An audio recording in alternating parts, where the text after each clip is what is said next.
We strive for understanding of the lost civilization and indeed who they were, where they came from, and what the hell happened to them.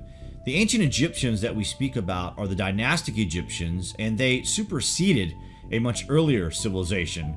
We know this through the dating of the structures in Egypt are far older than the hieroglyphics that are engraved upon such things.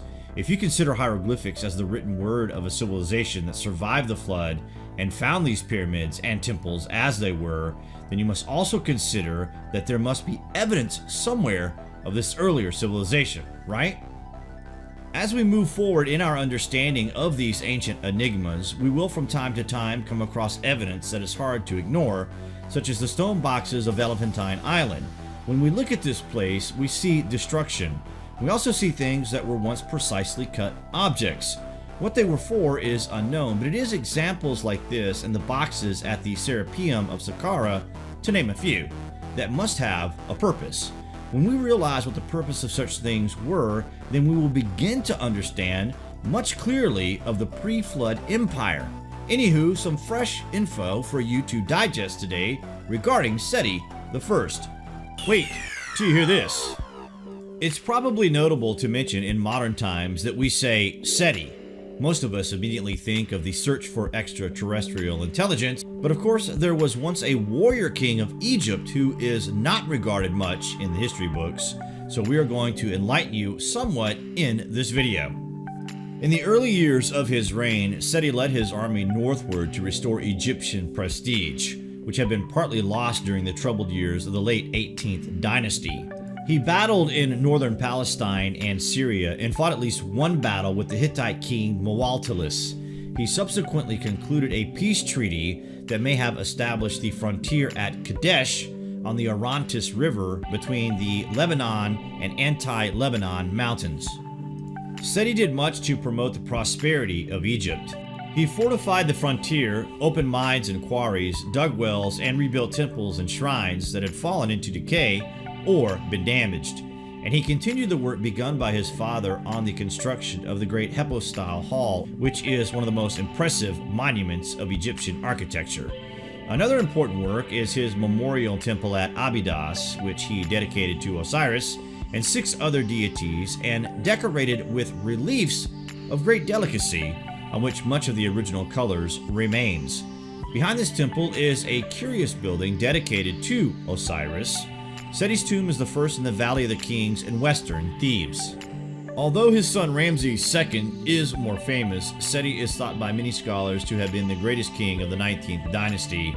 If you consider the scale of restoration he ordered during his reign, then it is possible that Seti saved many pre-dynastic structures of this region from being lost to history completely. Newly discovered inscriptions of this pharaoh have been uncovered, and it sheds some more light on this part of dynastic Egyptian history. The inscriptions have both drawings and hieroglyphics on them, and one of the inscriptions mentions an elite general in King Tut's army. Archaeologists with the Egyptian Ministry of Antiquities discovered the inscriptions while conducting a groundwater lowering project in Aswan. They found them inside Kam Ambo, a temple dedicated to the god Horus, and a crocodile-headed god named Sobek. The temple dates back 3,300 years, and the inscriptions may have originally been in an earlier temple, now lost, at Kam Ambo, that was located on the same spot as the later temple. This is an exciting discovery and is historically important to this period in history. One of the inscriptions, which still has yellow paint on it despite the passage of 3,300 years of time, shows Seti I with images of the king worshiping Sobek and Horus, and it appears to date to early in Seti I's reign. This inscription proves that the double cult of these two gods, Horus and Sobek, was already established at Kam Ambo in the 19th dynasty of the New Kingdom period, more than 1,000 years before the later temple was built. Another much larger inscription also appears to be in the name of Seti I and has an image that appears to show the king worshiping Horus and Sobek. This one is even more important historically. Archaeologists can't tell from the inscriptions precisely what the larger inscription says, But this was a major royal inscription and likely contained some kind of royal decree about the king's activities in the region. Perhaps a dedication to the temple of Haras and Sobek at Kam Ambo. It would be wonderful if the text of the larger inscription contains a report of the king's military activity. Seti came from a family of military generals, and after he became pharaoh, he launched military campaigns to conquer Libya, Canaan, Syria, and Nubia. The largest inscription mentions Horemheb, who was pharaoh until around 1293 BC, according to the statement. Aidan Dodson, an Egyptologist professor at the University of Bristol, could see at least one mention of Horemheb in the inscription.